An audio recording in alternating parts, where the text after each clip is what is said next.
Majores, depois da prisão de dois estudantes de medicina que foram flagrados comprando medicamentos de uso restrito e com receitas falsas, o Alterosa Alerta procurou um especialista para saber quais são os perigos dos remédios controlados.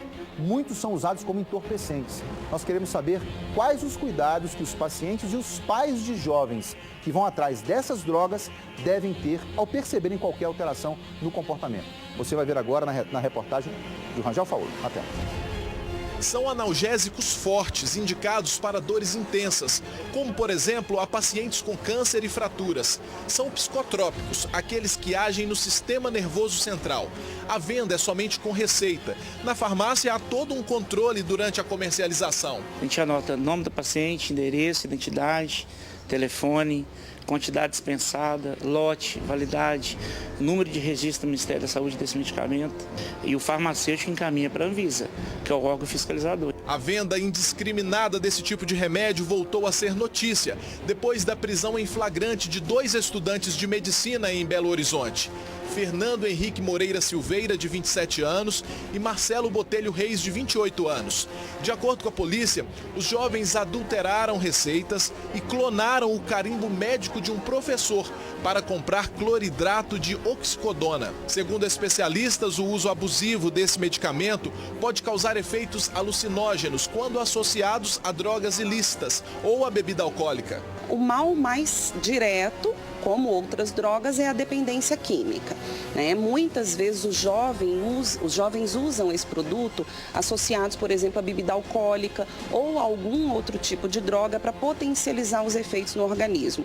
Então isso gera um risco grave de intoxicação, de dependência química e em alguns casos pode inclusive levar à morte. O médico que prescreve esse tipo de medicamentos sem necessidade e o farmacêutico que vende sem receita podem sofrer processos éticos movidos pelos conselhos.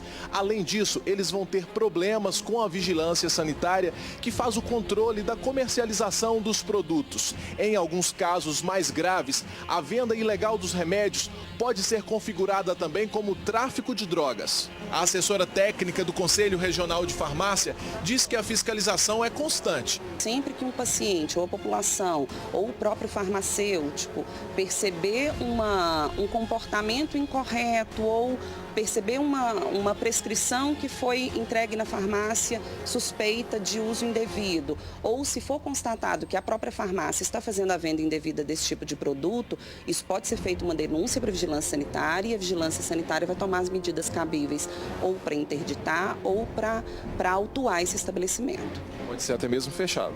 Pode ser até mesmo fechado. Ela deixa um alerta aos pais. É preciso acompanhar de perto qualquer medicação usada pelos filhos e também ficar de olho no comportamento deles. O comportamento do jovem que faz uso de medicamentos de forma abusiva é o mesmo, ele sofre no organismo os mesmos efeitos de que as drogas ilícitas.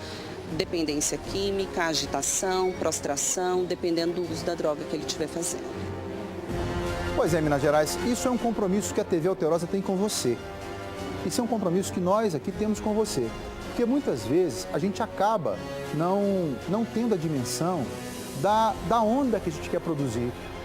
E a dependência química, como muito bem disse a especialista, ela nasce justamente daquele ponto em que você acha que tem controle sobre a droga e, na verdade, você já foi embora. São medicamentos com princípio ativo, entre outros, da codeína, que é derivada da morfina, que é utilizada em pacientes terminais, que é utilizado em pacientes com histórico de neoplasia, leia-se câncer, né? E aí, eu pergunto a vocês, o que é que esses estudantes, e está aqui meu querido Dr. Dilson Pó, que está indignado com isso também, o que é que esses estudantes, tendo a reserva moral e legal de conduzirem o seu jaleco, serem identificados como tais, salvadores de vidas, né?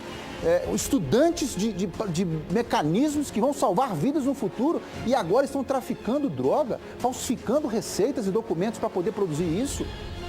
É o que eu venho dizendo e vou repetir.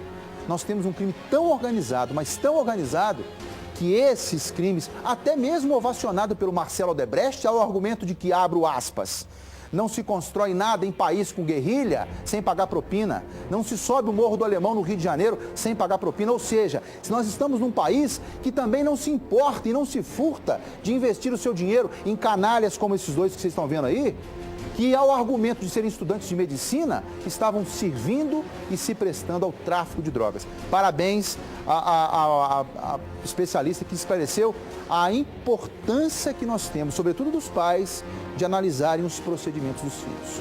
Tá certo, Minas Gerais? Parabéns mais uma vez à minha equipe por terem produzido uma matéria tão lúcida quanto essa aí e de tão bom alvitre, de tão boa cepa, de tão importante que é o conteúdo. Meus amigos, eu queria